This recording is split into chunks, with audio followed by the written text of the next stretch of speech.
All right, Algebra 1A students. Welcome to part 1 of lesson 3.1. We're going to start talking in this new chapter, about inequalities.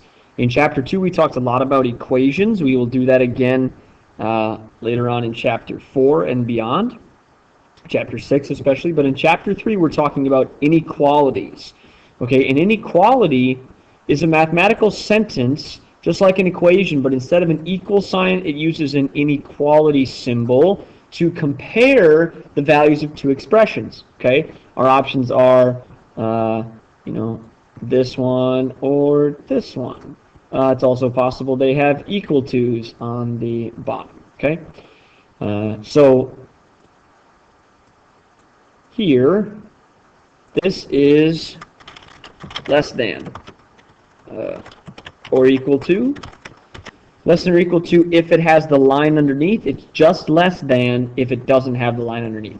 And then this one over here is greater than or equal to if it has the line underneath. Okay, so we use these two symbols with or without this line underneath to compare two expressions. To say 4 is less than 10, or to say 12 is greater than X, or something like that. Okay?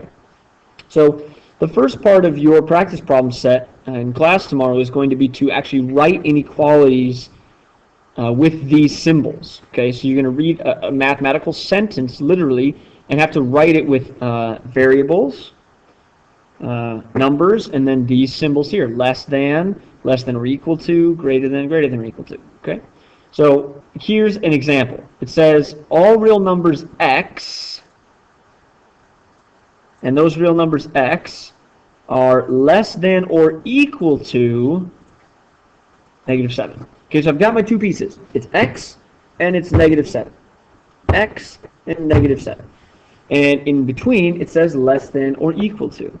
X is less than or equal to -7. So what I do is I write x and then less than or equal to. Less than means I should point my inequality symbol at the x. Because the inequality symbol, sometimes I think of it as a Pac-Man. If you do this and then I were to connect it around like this, it'd look like a Pac-Man to me, right? So the Pac-Man always wants to eat the bigger of the two things, okay? It wants to eat bigger because it wants more food. Okay, so the Pac-Man wants to eat the bigger thing. So if x is going to be less, the Pac-Man doesn't want to eat the x then. It wants to open the other way. So x, the inequality symbol opens the other way, and then over here I have a -7. Okay, so x is less than or equal to -7. All real numbers x that are less than or equal to -7 would be this inequality here. Okay? So why don't you try these two? These two get a little more complicated, but I want you to try these. Just try jotting them down first, and then after you pause the video for a few seconds and write these down, I will show you what they should be.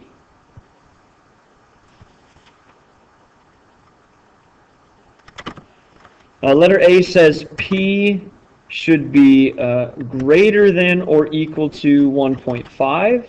So I would do this, but then I would also have the equal to symbol down there.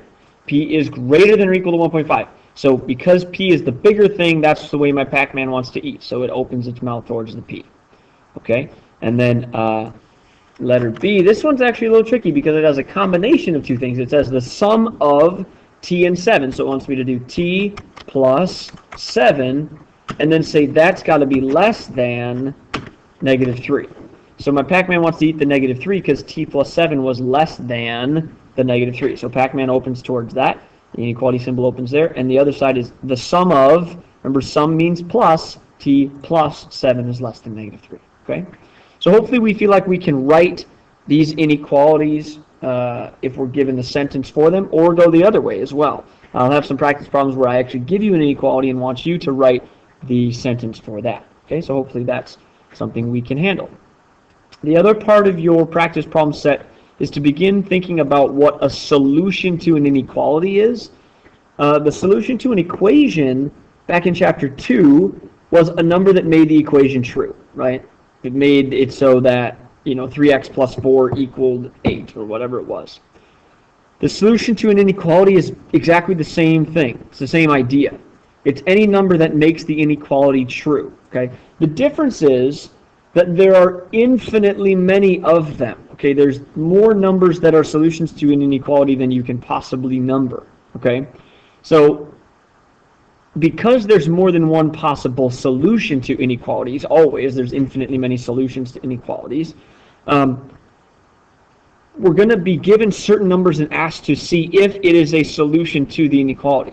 And it's very possible that more than one of the numbers will be, because like I said, inequalities have many, many, many solutions. You know, for example, if I gave you the solution x is greater than 4, and that means any solution to this would be any number that's greater than 4. So 5, 6, 7, 8, 9, 10, 12, 104, 117, 4082, all of those would be solutions. Okay, any number that's bigger than 4.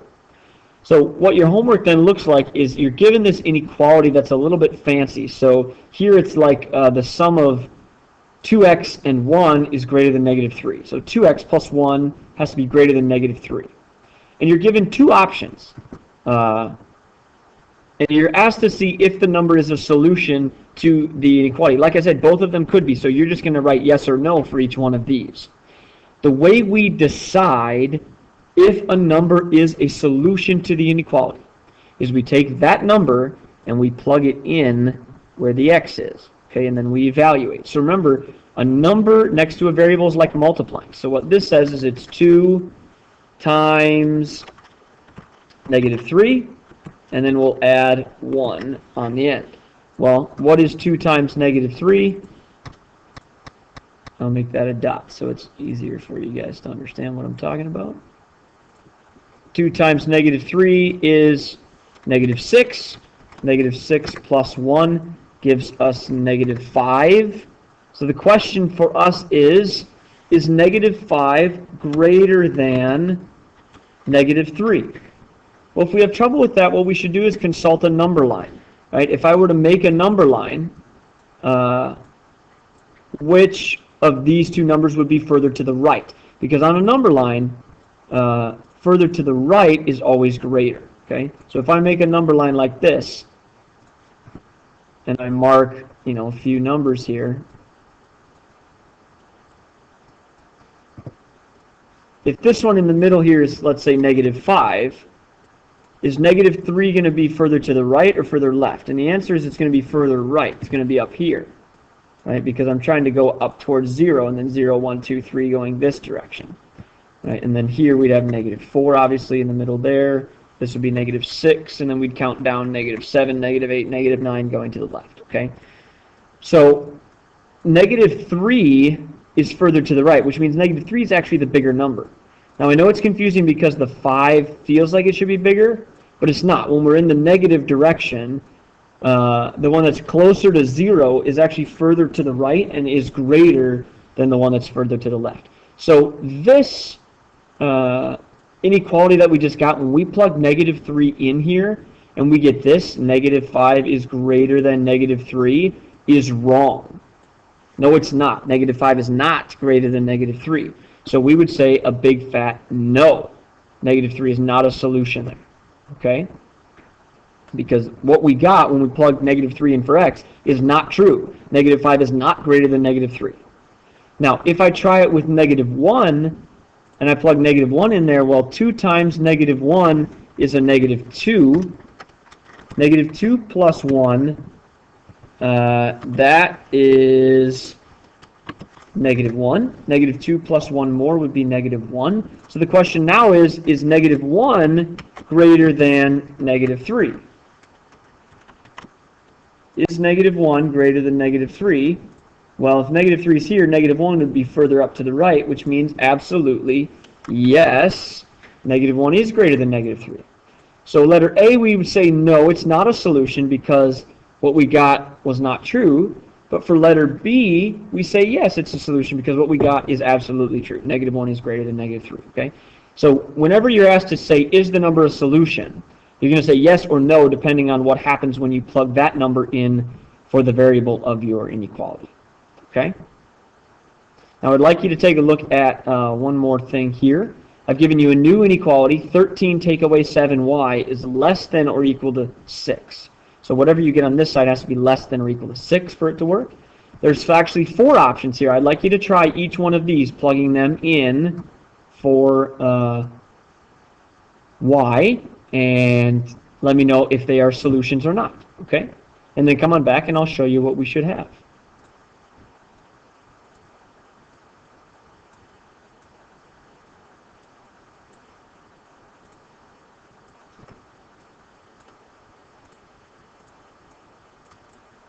Okay, so when I put negative 1 in there, negative 1 times negative 7 is a positive 7, so that ends up being 20. So 13 plus 7 is 20. Is 20 less than or equal to negative 6, or sorry, positive 6? No. So the first one is no. Negative 1 is a no. If I put 0 in there, I end up with 13, because 13 take away, well, 7 times 0 is nothing. So 13 take away nothing is 13. Is that less than 6? No. Sorry, less than or equal to 6. If I put 1 in there, 13 take away 7 is 6. Now the question is 6 less than or equal to 6? The answer is yes, because it allowed me to be equal to. This line underneath the inequality symbol, remember, means equal to.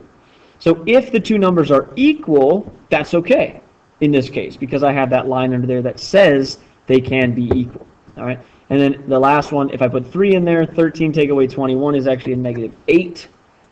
Is negative 8 less than 6? Yes, of course it is. Yes, it is. Okay. So I had no, no, yes, yes. Negative 1, no, 0, no, 1, yes, 3, yes. If you have questions about finding or deciding if something is a solution to an inequality, please make a note to ask me in class tomorrow. Otherwise, that's all I have for you. Have a wonderful night. Bye.